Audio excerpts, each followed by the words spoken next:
Madame Lu Chan-Kwong baigne dans la controverse. Elle a été suspendue de ses fonctions à la lumière d'une histoire de vol à l'étalage qu'elle nie catégoriquement et pour laquelle, faut le mentionner, elle n'a jamais été accusée.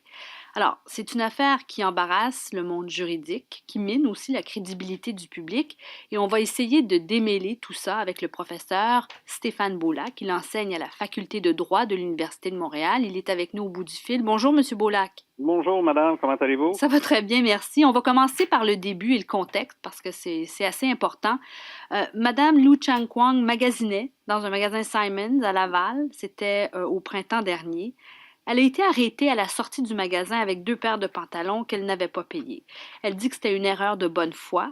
Elle avait dans le même sac 2 autres paires de pantalons qu'elle avait achetées à Québec plus tôt et qu'elle venait de repayer par erreur. C'est ce qu'elle dit. Elle dit qu'elle n'a rien d'autre à se reprocher. Mhm, Toutefois, elle a accepté que son dossier soit déjudiciarisé.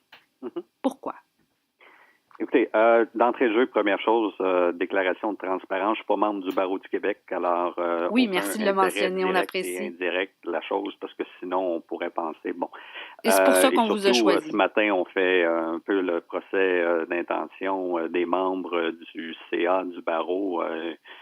Bon, une tentative peut-être pour de communication, là, mais qui, à mon avis, ajoute absolument rien au débat qui concerne, vous l'avez souligné évidemment, la bâtonnière récemment élue au Québec. Ouais. Par rapport à un événement, vous en avez fait le résumé. Et ce sur quoi je veux insister, c'est essentiellement cette voie alternative à la justice pénale, ce qu'on appelle les dossiers déjudiciarisés, qui essentiellement signifie que, dans un premier temps, pour bien comprendre là, cette voie alternative, c'est le directeur des poursuites pénales et criminelles qui a entre les mains le dossier.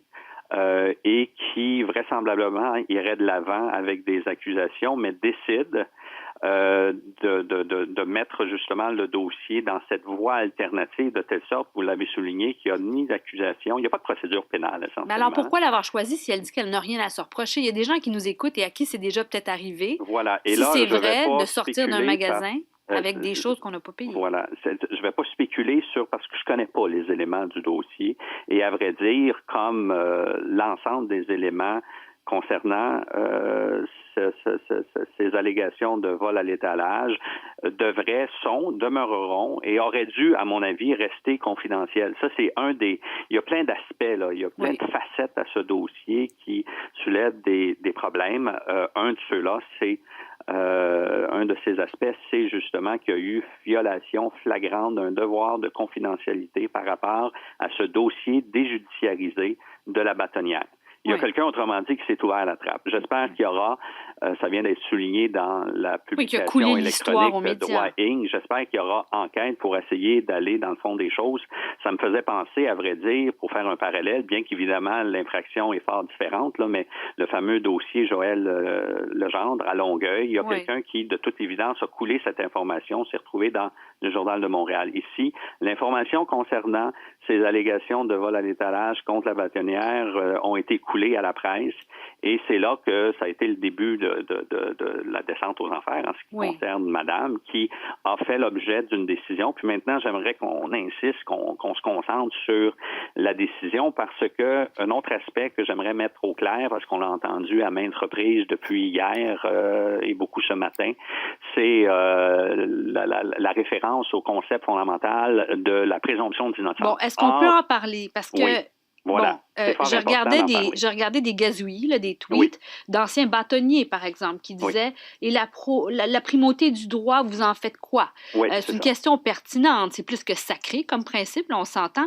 Est-ce que le barreau n'en tient pas compte de cette vous voyez, il faut faire attention avec égard parce que c'est sûr qu'on peut faire des amalgames et c'est pas complètement étranger l'esprit de la présomption d'innocence dans le présent dossier. Toutefois, puis j'insisterai là-dessus, la décision du CA du barreau prise hier n'a rien à voir avec les standards de la présomption d'innocence. Donc, c'est pas un dossier pénal. Voilà. Le présent dossier qui était devant le CA du barreau émane d'une affaire pénale. sauf que les standards de droit pénal ne sont pas ceux que devait respecter le CA du barreau dans la décision qu'elle a rendue hier de suspendre de ses fonctions après avoir fait un appel à la démission la bâtonnière du Québec. Autrement dit, c'est pour préserver sa crédibilité qu'on l'a C'est ça. suspendu? Son image de marque.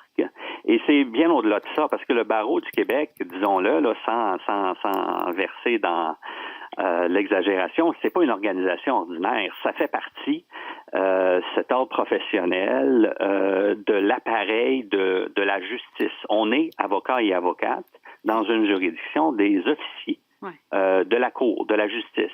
Ouais. On doit absolument avoir des intervenants et surtout quand on a une directrice, la bâtonnière, c'est ça essentiellement, la directrice de cet ordre professionnel qui est, vous le disiez tantôt, non seulement sans reproche au niveau professionnel, mais au-delà de ça, le sens de l'éthique de façon générale, justement, elle doit être irréprochable à tous égards. Mais est-ce qu'elle n'aurait pas dû, dans ce contexte, est-ce qu'elle n'aurait pas dû partager alors cette information-là, même si c'est confidentiel, même si ça semblait être réglé, est-ce qu'elle n'aurait pas dû partager cette info-là avec le barreau? Transparence, exactement, parce que là, de toute évidence, il y a contestation, incidemment. On le voit ce matin, là, elle a un avocat qui va mener un dossier pour contester la validité du conseil d'administration du barreau.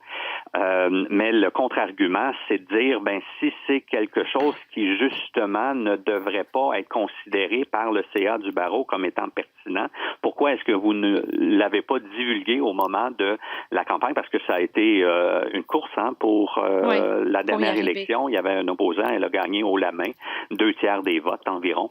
Donc ça, il n'y a pas de doute. Il y a un aspect aussi démocratique. Il y a plusieurs membres du barreau du Québec qui sentent justement qu'il y a un genre de putsch. Si vous me prêtez l'expression du CA. Non, ben pour évincer madame qui est démocratiquement élue par les membres du barreau du Québec, et ça serait en contravention d'un principe fondamental, un autre, celui de la représentation démocratique. Mais d'ailleurs, elle conteste sa suspension. Elle a retenu les services d'un avocat. Donc, on va continuer de suivre ça. Stéphane Beaulac, je rappelle que vous êtes professeur de droit à l'Université de Montréal. Merci. Ça me fait plaisir, madame. Au revoir.